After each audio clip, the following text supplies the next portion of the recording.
Siéntense aquí, más cerca de mí, hijo mío, hija mía. Acérquense, tomemos un sorbo de café imaginario y charlemos un rato. Saben, hay historias que parecen demasiado pesadas para contarlas, e incluso más para vivirlas.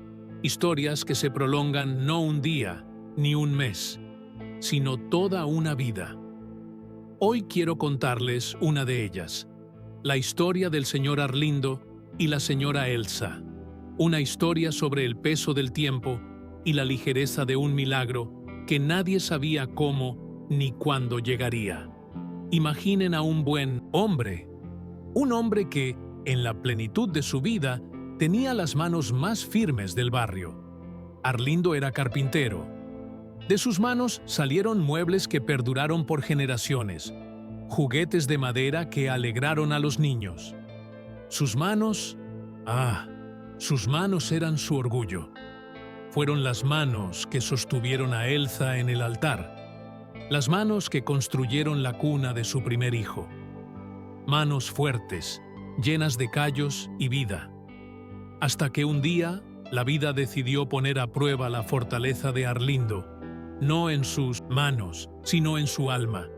Comenzó sutilmente, un leve temblor en la mano derecha que él atribuyó al cansancio, un vaso de agua derramado, una línea torcida en un mueble. Pero el cansancio no desapareció, el temblor se intensificó. Los médicos les pusieron nombres complicados, les recetaron medicamentos que les daban más sueño que alivio, y el tiempo, ese reloj que nunca se detiene, seguía pasando. 1 año, 5 años, 10. El temblor se apoderó de su otra mano, se apoderó de sus brazos. La voz de Arlindo, antes tan firme, ahora temblaba. El carpintero que erigía las vigas apenas podía sostener la paleta. Y Elsa, doña Elsa, ella era la fuerza silenciosa, la roca suave donde descansaba la debilidad de Arlindo. Por fuera, todo sonrisas y todo estará bien, viejo. Pero por dentro, ¿cuántas noches pasó en la cocina, con un paño sobre el rostro para ahogar las lágrimas, rogando a Dios que los protegiera? 20 años. El taller de Arlindo quedó en silencio, cubierto por un manto de 1900, polvo y nostalgia. Sus hijos crecieron, se casaron y tuvieron nietos. Nietos a quienes Arlindo amaba con todo su corazón, pero a quienes apenas podía abrazar con ternura, por temor a que sus brazos temblorosos los asustaran. 30 años. La mecedora del porche se convirtió en el mundo de Arlindo. 40 años. Piénsalo, amigo mío. 40 años. Es la longitud de un desierto. Una generación entera. 40 años despertando y acostándose con la misma frase. 40 años viendo pasar el mundo por la ventana mientras sus propios cuerpos eran una prisión. ¿Fe? Estaba ahí, pero estaba cansada.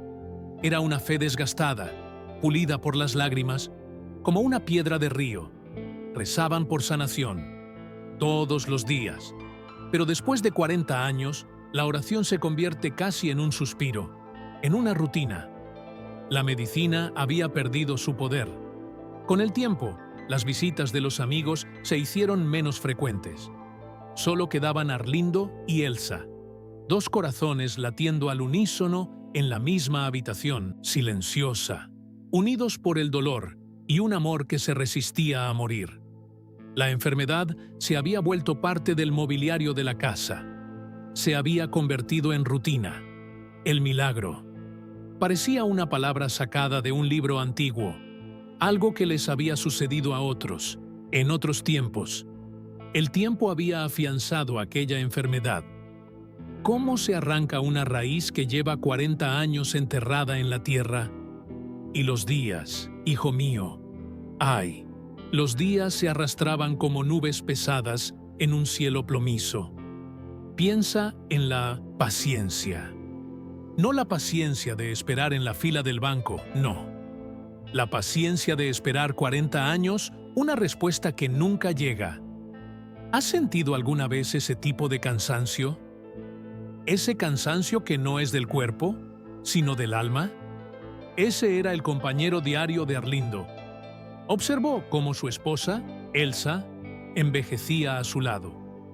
Vio cómo se ahondaban las arrugas alrededor de sus ojos. Arrugas que sabía que eran, en parte, fruto de la preocupación. Vio su fortaleza al levantarlo de la cama, la ternura con la que le acomodaba la almohada, su voz firme leyéndole el Salmo 91 cada noche. Y eso, en cierto modo, dolía más que el temblor. Ver al amor de su vida atenazada por su enfermedad. Hubo días oscuros, días en que la rebeldía llamaba a la puerta. ¿Por qué, Dios mío? Te serví toda mi vida. Fui un hombre justo. ¿Por qué me abandonaste así? Gritaba para sus adentros, pues apenas podía hablar, y el silencio del cielo le parecía ensordecedor. ¿Cuántas veces miró sus manos, ahora inútiles para trabajar, y sintió una rabia sorda? Rabia contra sí mismo, contra la enfermedad, contra el destino. Elsa también tuvo sus dificultades. Era el pilar, pero incluso los pilares sufren en la tormenta. Había mañanas en que se despertaba antes del amanecer, salía al jardín y allí, entre los rosales que cultivaba, se derrumbaba. Señor, dame fuerzas. No puedo soportar ver sufrir más a mi hombre. Si no es para sanarlo, llévame. Pero no dejes que lo vea así. Su fe se ponía a prueba cada día. Era la fe que elegía amar, incluso sin comprender.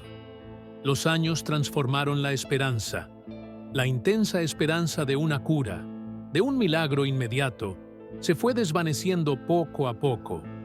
Dio paso a una esperanza más serena, la esperanza de tener fuerzas para el día siguiente, la esperanza de un día sin tanto dolor, la esperanza de que, al final, Dios sabía lo que hacía. ¿Pero la cura? La cura parecía una puerta cerrada con llave, cuya llave Dios había perdido. Se acostumbraron al no. Se acostumbraron a las miradas de lástima. Se acostumbraron a una vida confinada al balcón, la sala, el dormitorio. 40 años es tiempo suficiente para que lo anormal se vuelva normal. El temblor ya no era un intruso, era un residente indeseado que se había apoderado de la casa. ¿Y la fe? ¿Qué papel juega en todo esto? Permanece silenciosa. Está en los pequeños gestos. En el café que Elsa preparó con paciencia y llevó a los labios de Arlindo. En el Padre Nuestro que recitaron juntos antes de dormir, con la voz entrecortada por la emoción. No era una fe en milagros espectaculares, era una fe de resiliencia, una fe que decía, aquí sigo, incluso roto, sigo creyendo. La esperanza también se agota, y la esperanza de Arlindo y Elsa estaba a punto de extinguirse.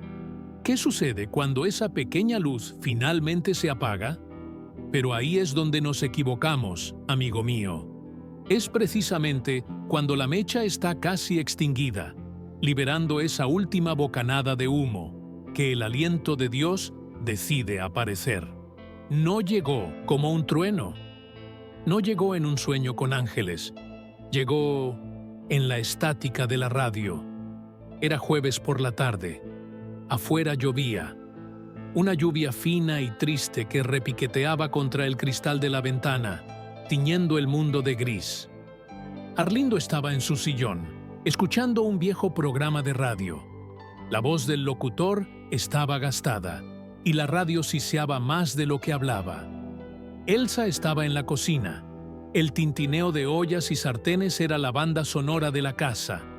En medio de una vieja canción, el locutor, con voz pausada, leyó una carta de un oyente, y luego dijo una frase sencilla, que ni siquiera era el tema central del programa.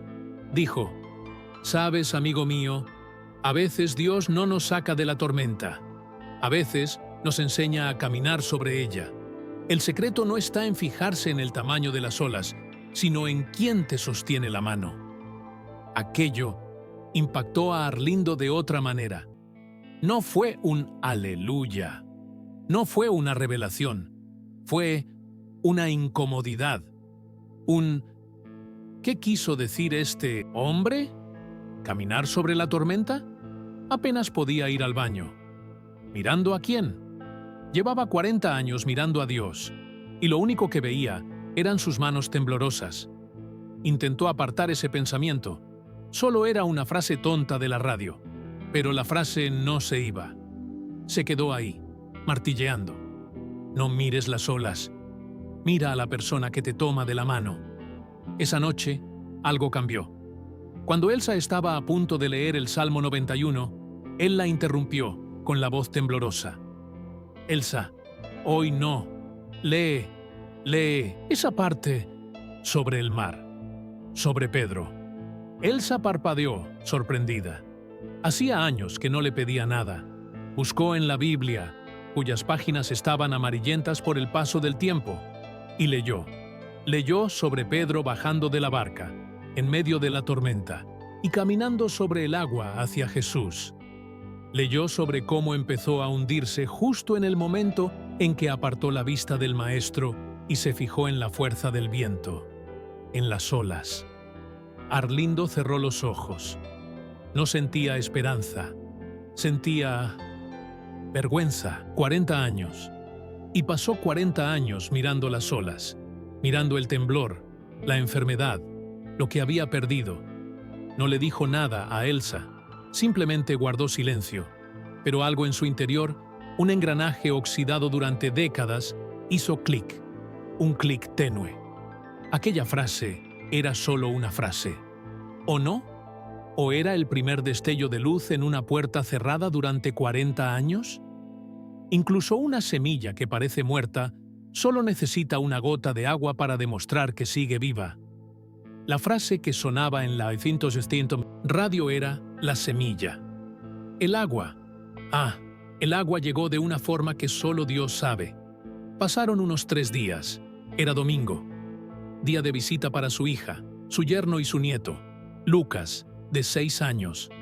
Lucas era un niño enérgico, lleno de vida. Era la alegría bulliciosa de aquella casa silenciosa. Arlindo quería mucho a su nieto, pero siempre con esa dolorosa distancia, con miedo de lastimarlo o de no poder abrazarlo. Mientras los adultos charlaban en la cocina, con el aroma del pan de maíz de Elsa impregnando el aire, Lucas estaba en la sala con un cuaderno y una caja de lápices de colores. Dibujaba con esa furia creativa propia de los niños. Al rato, corrió hacia su abuelo. ¡Abuelo! ¡Abuelo! ¡Mira lo que he hecho! Arlindo bajó la mirada. Le temblaban las manos, apoyadas en los brazos del sillón. Vio el dibujo. Era un dibujo sencillo, infantil. Un montón de garabatos azules que él interpretó como el mar. Una barca torcida en una esquina. Y en medio de los garabatos azules, una figura de palitos, de pie. Y otra figura, más grande, con los brazos abiertos, esperándolo. Arlindo le sonrió a su nieto. Pero entonces, Lucas, con la inocente sabiduría de los niños, señaló al muñeco en medio del mar y dijo: ¿Ves, abuelo? No tiene miedo. Está caminando sobre el agua, como Dios. En ese instante, amigo mío, el tiempo se detuvo para Arlindo. Miró el dibujo y oyó la voz en la radio. No mires las olas. Miró el monigote y oyó la voz de Elsa leyendo sobre Pedro. Una cosa llevó a la otra: la radio, la Biblia, el dibujo. No fue una coincidencia, fue un mapa, un susurro de Dios que se hacía cada vez más claro. Por primera vez en 40 años, Arlindo no pensó en su enfermedad. Pensó en Peter, pensó en Jesús. Sintió algo cálido en el pecho. Algo que ya ni siquiera recordaba cómo se sentía. No era esperanza, todavía no. Era valentía. Miró a su nieto y con voz temblorosa, pero con una firmeza que sorprendió a Elsa, que llegaba de la cocina, dijo: «Es cierto, hijo mío. Él Él no está mirando las olas. La fe de Arlindo, que durante 40 años había sido solo una brasa cubierta de cenizas, de repente recibió un soplo de aire fresco y sintió, por primera vez en décadas, que algo estaba a punto de suceder. ¿Pero qué? ¿Qué podría ser después de tanto tiempo? Y sucedió, amigos, pero no como en un guión de película, no dentro de una iglesia abarrotada, ni con música a todo volumen. Sucedió en una simple acera, en una tarde polvorienta, al tinto santo atardecer. Después de aquel domingo, Arlindo era diferente. Más callado, sí, pero era un silencio distinto. No era el silencio de la resignación, era el silencio de la espera. Unos días después, miró a Elsa y le dijo algo que no había dicho en 20 años. «Elsa, pon mi silla afuera, en la acera. Yo quiero ver la calle». Elsa se quedó paralizada. «Pero Arlindo, el rocío, el viento. ¿Y si tú?» «Necesito hacerlo, Elsa». Su voz era baja y temblorosa, pero había una orden en ella. «Necesito ver el cielo sin salir por la ventana». Con gran esfuerzo, lo ayudó. Llevó la vieja silla de mimbre hasta la acera frente a su casa. Allí sentó a Arlindo. Él se quedó mirando. Observó a los niños que regresaban de la escuela, a las amas de casa con sus bolsas de la compra, el mundo que había seguido girando sin él. Elsa se sentó en un pequeño taburete a su lado, con las manos en el regazo, nerviosa. Fue entonces cuando apareció el hombre. No era médico, no era un pastor famoso, era un hombre sencillo. Vestía ropa gastada, su rostro estaba curtido por el sol. Tal vez era vendedor ambulante, tal vez vagabundo. Bajaba lentamente por la calle, cargando una pequeña bolsa de tela. Al pasar junto a Arlindo, se detuvo. No lo miró con lástima, sino con reconocimiento. El hombre sonrió, una sonrisa amable, y dijo: «Buenas tardes. Llevas mucho tiempo esperando, ¿verdad?» Arlindo, sorprendido, solo balbuceó: «40 años». El hombre asintió, como si lo entendiera perfectamente. No preguntó qué le pasaba a Arlindo. No ofreció un diagnóstico. Simplemente abrió su bolsa de tela. Elsa se puso rígida, lista para proteger a su marido. El hombre sacó de la bolsa una botellita de cristal. Pequeña, sencilla, de cristal oscuro, como las antiguas botellas de medicina, con tapón de corcho. Dentro, un líquido dorado. Extendió la botella hacia Arlindo. «El doctor de doctores me envió para darte la medicina». Elsa estaba a punto de decir: «Señor, ya lo hemos intentado todo». Pero el hombre continuó, mirando fijamente a los ojos de Arlindo. «Pero presten atención, el remedio no está en la botella. El remedio es la palabra que ya han escuchado. La botella solo sirve para recordarles que ha llegado el momento de la palabra». El hombre colocó la botella en la mano temblorosa de Arlindo. Las manos de Arlindo temblaban tanto que la botella casi se le cae. «Tu espera ha terminado, amigo mío», dijo el desconocido. «Toma posesión». Y tal como apareció, dio la espalda y siguió su camino, desapareciendo tras la esquina. Elsa estaba pálida. «Arlindo, ¿qué es esto? ¿Quién era ese hombre? Esto podría ser peligroso». Arlindo no escuchaba. Miraba fijamente la botella. El líquido dorado parecía aceite, simple aceite de oliva. Pero él no veía aceite. Veía la figura de palitos del dibujo. Oía la voz en la radio. El remedio es la palabra que ya habéis escuchado. Él lo comprendió. El remedio no era el aceite. El remedio era la fe, acto acerca de la palabra. El remedio fue dejar de mirar las olas. Con un esfuerzo que le hizo sudar la frente, luchando contra el violento temblor de sus propios músculos, Arlindo extendió la mano hacia la botella. No pudo quitar el corcho. Elsa intentó ayudar. «No», dijo con firmeza. Yo Cerró los ojos. No pidió curación. Dijo: Señor, estoy caminando sobre el agua. Solo te miro a ti. El corcho cedió. No lo bebió. Guiado por un instinto que brotaba de lo más profundo de su ser, volteó el frasquito y vertió una gota de aquel aceite en sus manos. El aroma a olivo se elevó. Y luego sucedió. No fue lento. Fue como un interruptor. La mano derecha se detuvo. La mano izquierda se detuvo. Silencio. Un silencio que Arlindo no había conocido en 40 años. Abrió los ojos. Miró sus manos. Estaban quietas, inmóviles, completamente silenciosas. Elsa dejó escapar un grito que no era ni de dolor ni de miedo. Era un grito de asombro. Arlindo flexionó lentamente los dedos, cerró la mano, la abrió, la cerró. Las lágrimas, que no había derramado en años, comenzaron a rodar por su rostro. Miró a Elsa, con el rostro bañado en lágrimas, una sonrisa que le desgarraba el alma. Elsa, dijo, con la voz aún débil, pero sin temblor. Se acabó. Elsa, se acabó. Y Arlindo de Carvalho, el carpintero, apoyó firmemente las manos en los brazos de la silla. Y por primera vez en décadas, se puso de pie por sí mismo. Ay, amigos míos, ¿qué decimos después de una historia así? Nos duele el corazón, ¿verdad? 40 años. 40 años de espera. Y el milagro no llegó en forma de una medicina costosa, ni de la mano de un médico famoso.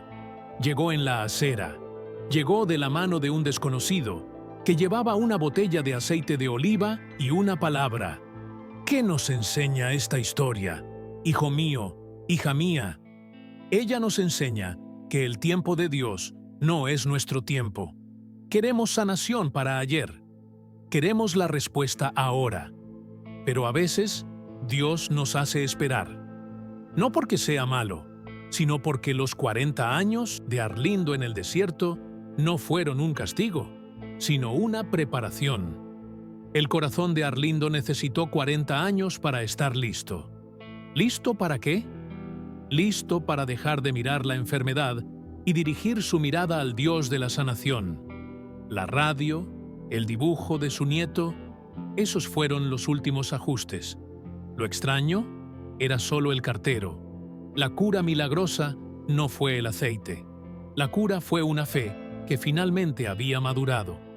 Una fe que, al escuchar la palabra, no dudó. ¿Cuántos de nosotros esperamos hoy un milagro? ¿Cuánto tiempo llevas esperando? ¿5 años? ¿10? ¿Quizás 40? ¿Pides la curación de una enfermedad? ¿La restauración de tu matrimonio? ¿La oportunidad de encontrar trabajo? Y quizá, como Arlindo, estemos tan concentrados en la magnitud de nuestras olas, en el temblor, la deuda, la soledad, que no oímos las señales. No vemos el remedio que Dios ya nos está dando de maneras misteriosas. A veces, el remedio es una palabra de un amigo. A veces, es un gesto de un desconocido. A veces, es una paz que sientes en mitad de la noche que te dice: tranquilo, estoy en el barco. No ignores las pequeñas señales. No ignores el tiempo de espera. Dios obra en silencio. Está transformando tu corazón. Y en el momento preciso, en el minuto exacto, el desconocido aparecerá en tu camino. Y tu milagro ocurrirá. ¿Y tú? Cuéntame aquí. ¿Cuál es tu historia de espera? ¿Cuál fue la cura milagrosa que Dios te dio de una manera que nunca imaginaste? Comparte tu historia en los comentarios. Tu historia, tu testimonio, podría ser justo lo que alguien necesita hoy para renovar su fe. Convirtamos estos comentarios en una cadena de esperanza. Si la historia del señor Arlindo te conmovió y te recordó que Dios no olvida a nadie, escribe amén abajo. Dale me gusta para que este mensaje llegue a más corazones necesitados. Y si aún no formas parte de nuestra conversación, suscríbete aquí a nuestro pequeño rincón. Así podremos mantenernos conectados y compartir estas historias conmovedoras. Que Dios te acompañe y nunca, jamás dejes de mirar a aquel que camina sobre el agua.